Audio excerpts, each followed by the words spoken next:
नमस्कार, स्वागत है आप सभी का न्यूज़ वन इंडिया में। मैं हूं आपके साथ कृतिका। सीधे रुक करेंगे इस वक्त की बड़ी खबर का। जम्मू में एयरफोर्स स्टेशन में धमाके के बाद में अब अलर्ट इस वक्त जारी कर दिया गया है। इस वक्त की बड़ी जानकारी आपको दे रहे हैं। एनआईए और एनएसजी की टीम घटनास्थल पर पहुंची है।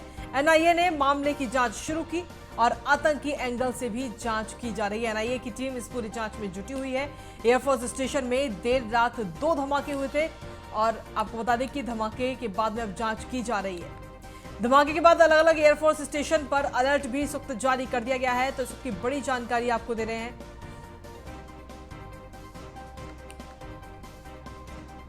जम्मू से इस वक्त की बड़ी जानकारी है। एनआईए और एनएसजी की टीम घटनास्थल पर इस वक्त पहुंच चुकी है और एनआईए और एनएसजी की टीम वहां पहुंच करके इस पूरे मामले की जांच कर रही है। जांच शुरू कर दी गई है।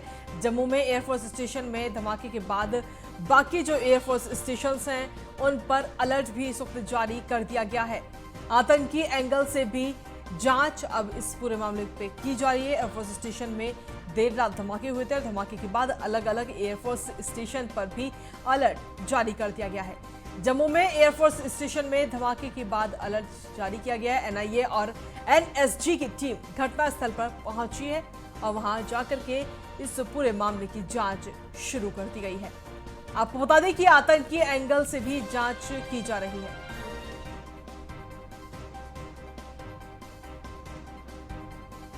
तो इस की बड़ी जानकारी आपको दे रहे जम्मू से, जहां धमाके के बाद अलग अलग एयरफोर्स स्टेशन पर अलर्ट जारी कर दिया गया है। इसी के साथ खबरों में आगे बढ़ेंगे। 3 दिन के लद्दाख दौरे पर पहुंचे हैं राजनाथ सिंह। इस वक्त की बड़ी जानकारी आपको दे रहे हैं। राजनाथ सिंह लद्दाख दौरे पर पहुंचे हैं और लेह में आर्मी के अधिकारियों और जवानों से मिले हैं रक्षा मंत्री। एलएसी को लेकर तैयारियों का भी जायजा लेंगे रक्षा मंत्री। कई कनेक्टिविटी प्रोजेक्ट्स का भी उद्घाटन रक्षा मंत्री करेंगे।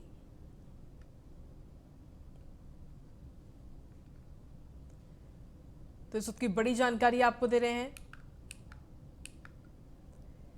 3 दिन के लद्दाख दौरे पर पहुंचे हैं राजनाथ सिंह। लेह में आर्मी के अधिकारियों और जवानों से भी उन्होंने मुलाकात की है। और ये तस्वीरें आप देख रहे हैं, मुलाकात की ये तस्वीरें।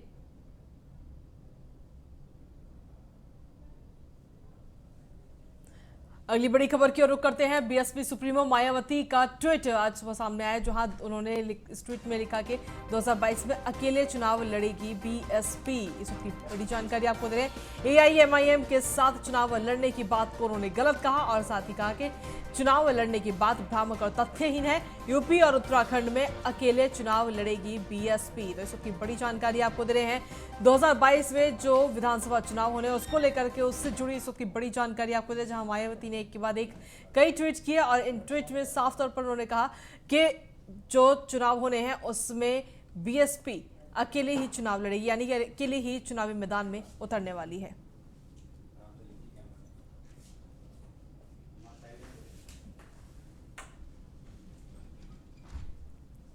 तो आपको बता दें कि मायावती ने लिखा कि मीडिया के एक न्यूज चैनल में कल से ये खबर फैलाई गई। तो साफ तौर पर मायावती ने जिस तरीके से खबरें आ रही थी कि एआईएमआईएम के साथ गठबंधन किया जा सकता है, लेकिन इस खबर पे या जो अटकलें लगाई जा रही थी उन तमाम अटकलों को खारिज करते हुए आज मायावती ने ये ट्वीट किया और साफ तौर पर कह दिया कि 2022 में बीएसपी अकेले ही चुनाव लड़ेगी।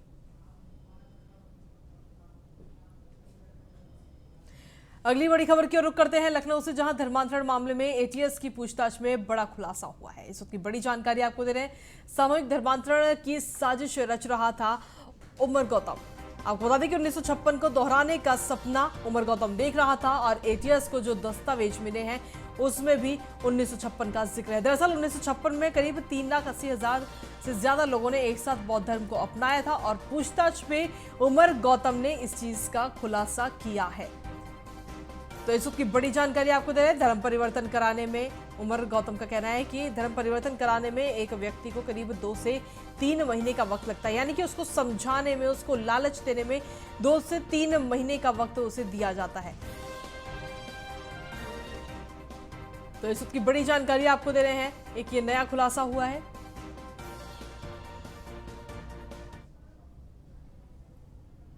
तो इस वक्त की बड़ी जानकारी आपको दे रहे हैं। एटीएस को जो दस्तावेज मिले उसमें 1956 का जिक्र था और उस दौरान लाखों की संख्या में लोगों ने बौद्ध धर्म को अपनाया था। इसी के साथ खबरों में आगे बढ़ेंगे। गोरखपुर में जिला पंचायत अध्यक्ष के चुनाव में समाजवादी पार्टी के जिला अध्यक्ष नगीना साहनी के निष्क्रियता देखते हुए समाजवादी पार्टी के राष्ट्रीय अध्यक्ष अखिलेश यादव ने उन्हें जिला अध्यक्ष पद से बर्खास्त कर दिया है।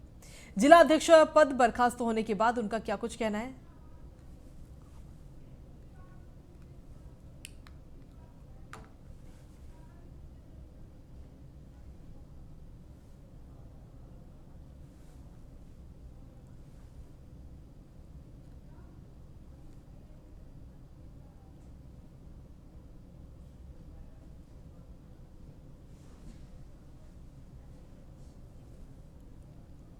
तो आपको बता दें कि 11 सपा जिला अध्यक्षों को निलंबित किया गया है। सपा जिला अध्यक्षों को गोरखपुर से इस वक्त की खबर आपको बता रहे हैं, जहां जिला पंचायत अध्यक्ष के चुनाव में हार के बाद ये एक्शन लिया गया है, जिसमें 11 समाजवादी पार्टी के जिला अध्यक्षों को निलंबित किया गया है।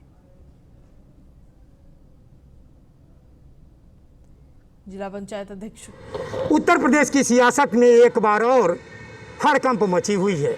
आपको बताना चाहेंगे कि जिला पंचायत अध्यक्ष को लेकर के खास तौर से पूरे प्रदेश में भारतीय जनता पार्टी ने अपना कब्जा जमाने का काम किया है। खास तौर से इसी रोष को लेकर के समाजवादी पार्टी के राष्ट्रीय अध्यक्ष अखिलेश यादव ने अपने 11 जिला अध्यक्षों को हटाने का काम किया है।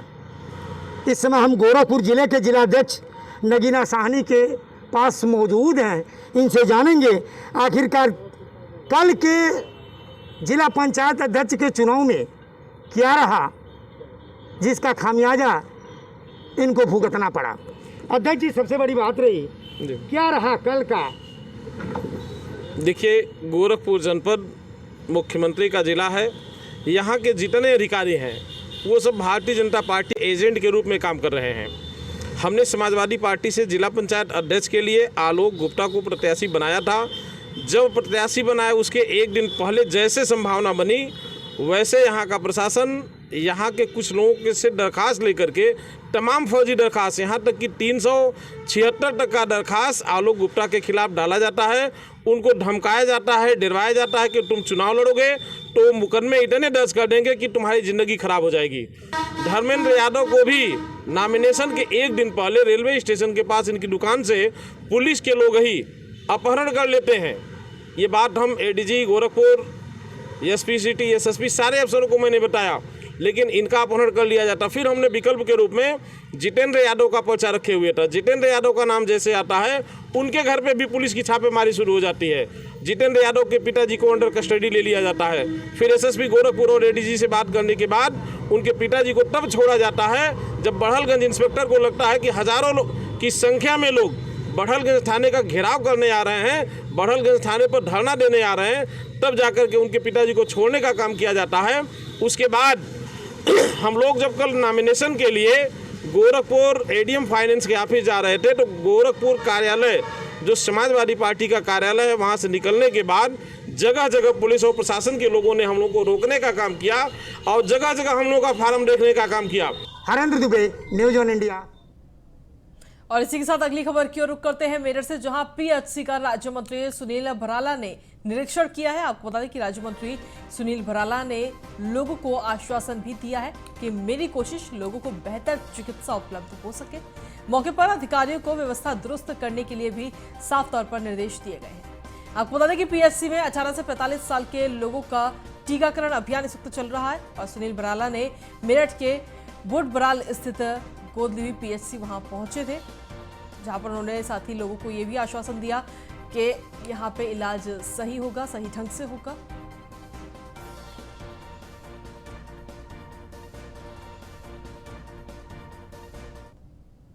अगली बड़ी खबर की ओर रुख करेंगे जो आ रही है ग्रेटर नोएडा से, जहां पर वीकेंड कर्फ्यू को लेकर पुलिस की तरफ से अलर्ट जारी किया गया है। पैदल गश्त कर रहे राहगीरों से घर में रहने की अपील की गई है। दुकानदारों से शनिवार रविवार बाजार बंद करने की भी अपील की गई है।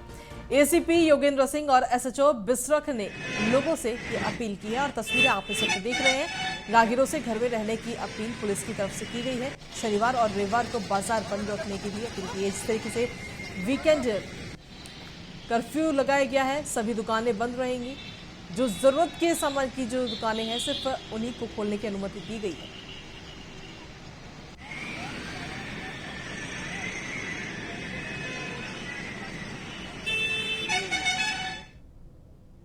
अगली खबर लखनऊ से, जहां पर निषाद पार्टी अध्यक्ष पहुंचे पार्टी कार्यालय, जहां पर संजय निषाद पार्टी कार्यालय का उद्घाटन करने के लिए पहुंचे। पुलिस ने संजय निषाद को सोसाइटी के गेट पर ही रोक दिया। सोसाइटी के लोगों के विरोध के चलते पुलिस ने उनको वहां पर रोका। पुलिस और संजय निषाद के बीच में तीखी नोकझोंक भी इस दौरान हुई। सोसाइटी के लोग लगातार पार्टी कार्यालय का विरोध कर रहे हैं।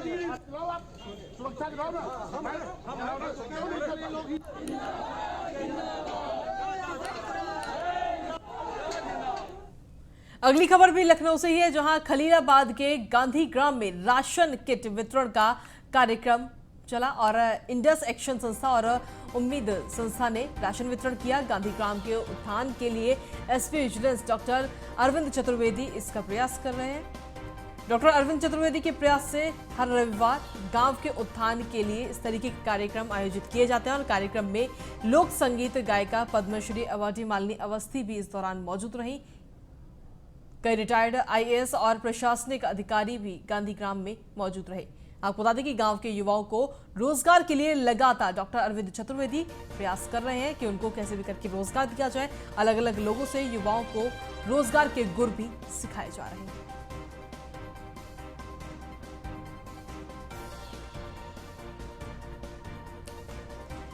तो आपको बता दें कि मिशन कायाकल्प योजना के तहत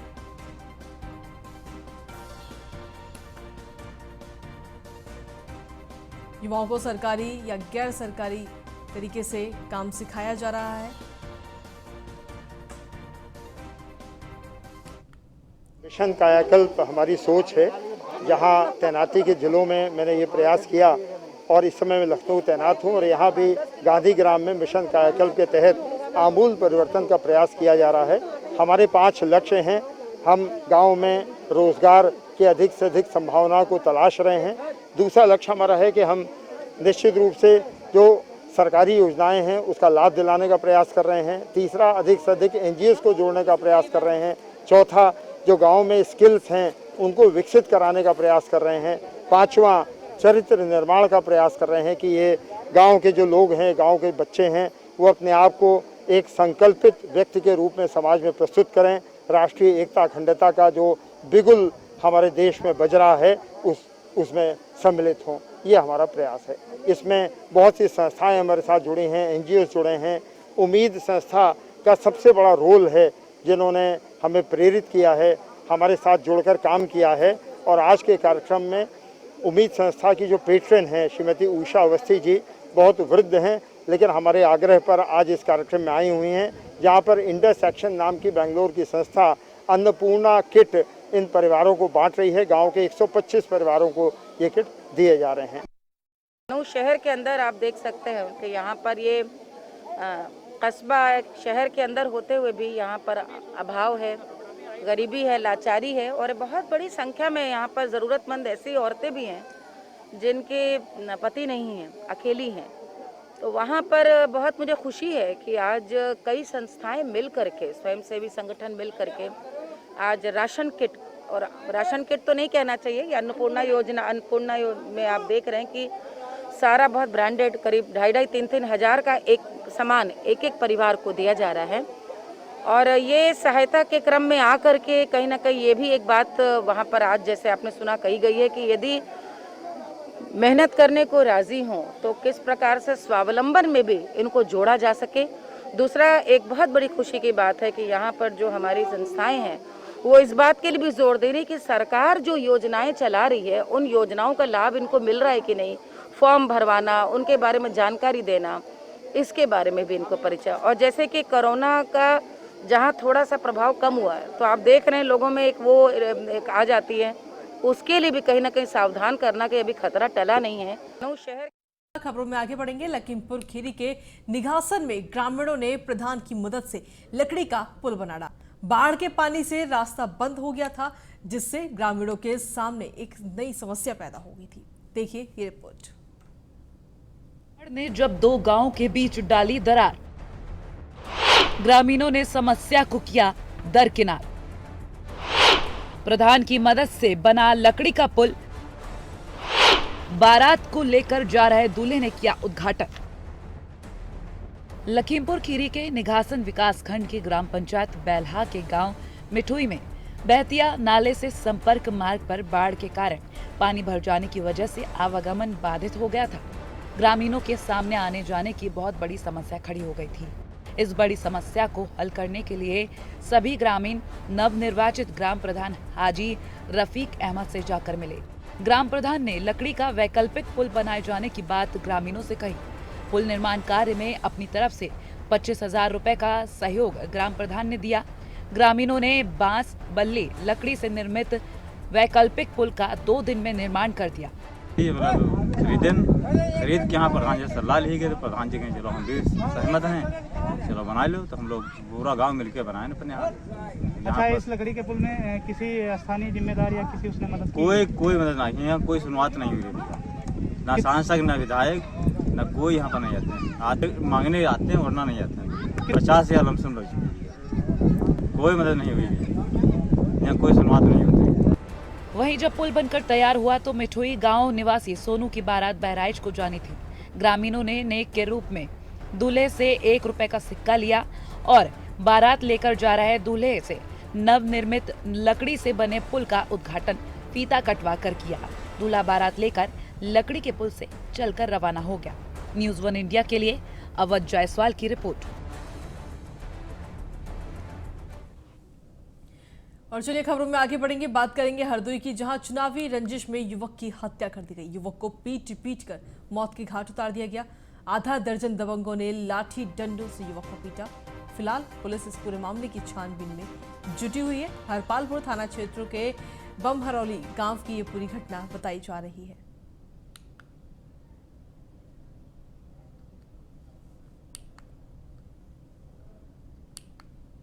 तो आपको बता दें कि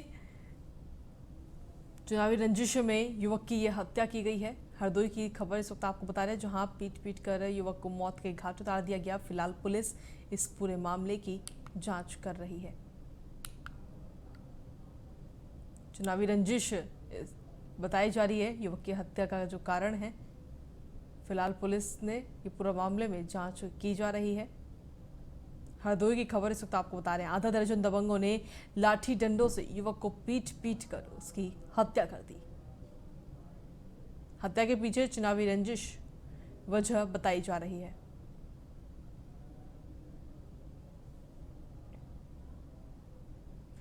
न्यूज़ 1 इंडिया की खबर का बड़ा असर देखने को मिला है। दरअसल बिजली विभाग के बाबू को निलंबित किया गया है। रिश्वत लेते हुए जितेंद्र शुक्ला का ये वीडियो वायरल हुआ था और हम लगातार इस वीडियो को दिखा रहे थे। और जब इस पूरे मामले की जांच की गई तो जांच में दोषी पाए गए बाबू जितेंद्र शुक्ला को निलंबित कर दिया गया। यूपीपीसीएल ने न्यूज़ 1 इंडिया की खबर का संज्ञान लिया था। तो न्यूज़ 1 इंडिया की खबर का बड़ा असर इस दौरान देखने को मिला है। आपको बता दें कि लगातार न्यूज़ 1 इंडिया पर यह वीडियो लगातार दिखाया जा रहा था। आपको बता दें कि एक्सक्लूसिव तस्वीरें इस वक्त आप देख रहे हैं। न्यूज़ 1 इंडिया की खबर का यह बड़ा असर हुआ है।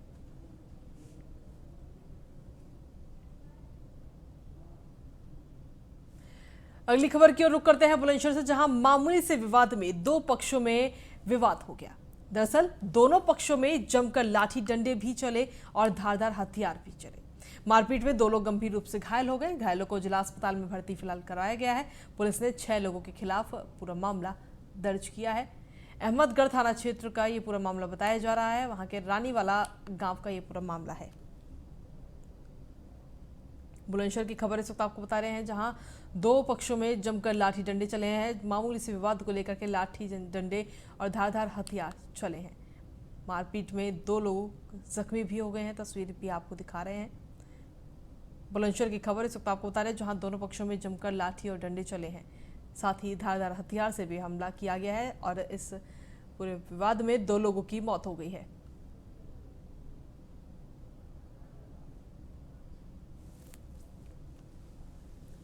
तो आपको बता दें कि दोनों पक्षों ने जमकर लाठी डंडे चले हैं। मारपीट में 2 लोग गंभीर रूप से घायल भी हो गए हैं। फिलहाल इस पूरे मामले में पुलिस जांच कर रही है। मामूली विवाद में 2 पक्षों में ये विवाद हुआ था और दोनों पक्षों में लाठी डंडे चले। फिलहाल दोनों घायलों को अस्पताल में भर्ती कराया गया है। बुलंदशहर की खबर इस वक्त आपको बता रहे हैं, पुलिस इस पूरे मामले की जांच में जुट गई है।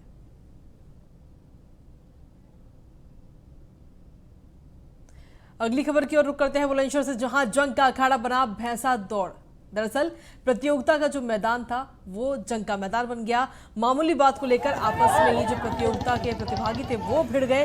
फायरिंग और मारपीट की वीडियो भी सोशल मीडिया पर वायरल हो गई। तस्वीरें आप देख रहे हैं। हालांकि सूचना मिलते ही पुलिस वहां मौके पर पहुंच गई और जो युवक थे वो वहां से पुलिस में पहुंचने से पहले ही फरार हो गए। फिलहाल पुलिस ने इस पूरे मामले को लेकर 4 लोगों के खिलाफ नामजद मुकदमा दर्ज कर लिया है और मौके से पुलिस ने एक युवक को भी अपनी हिरासत में लिया है। थाना बीबीनगर के खैरपुर गांव का ये पूरा मामला इस वक्त बताया जा रहा है। तो बुलंदशहर की खबर आपको बता रहे हैं, जहां जंग का अखाड़ा बन गया भैंसा दौड़ प्रतियोगिता का ये मैदान। तस्वीरें आपके सामने है। मामूली सी बात को लेकर प्रतियोगिता के जो प्रतिभागी थे वो आपस में ही भिड़ गए और जो पूरा विवाद है वो फायरिंग और मारपीट तक पहुंच गया। और इसी के साथ फिलहाल मेरे साथ इस बुलेटिन में इतना ही। बाकी तमाम खबरों के लिए आप बने रहिए न्यूज़ 1 इंडिया के साथ। नमस्कार।